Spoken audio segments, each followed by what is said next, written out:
মাদক মামলায় খালাস পেলেন মডেল পিয়াসা। অভিযোগ প্রমাণিত না হওয়ায় মাদকদ্রব্য নিয়ন্ত্রণ আইনের মামলা থেকে খালাস পেয়েছেন মডেল ফারিয়া মাহবুব পিয়াসা। মঙ্গলবার ঢাকার চতুর্থ অতিরিক্ত মহানগর দায়রা জজ তারেক এজাজের আদালত এ রায় দেয়।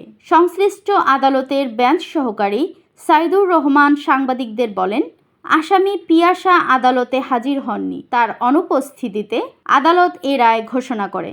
এর আগে 2021 সালের 1 আগস্ট পুলিশের গোয়েন্দা বিভাগ পিয়াসাকে তার বাড়িধারার বাসা থেকে গ্রেপ্তার করে। পুলিশ তার বাসা থেকে 780 পিস ইয়াবা, 8 বোতল বিদেশি মদ ও 4 ক্যান বিয়ার জব্দ করে। পরে তার বিরুদ্ধে গুলশান থানায় মামলা দায়ের করা হয়। 2021 সালের 28 সেপ্টেম্বর মামলার তদন্ত কর্মকর্তা সিআইডি পুলিশের পরিদর্শক মোহাম্মদ আব্দুল লতিফ তার বিরুদ্ধে আদালতে অভিযোগপত্র জমা দেন।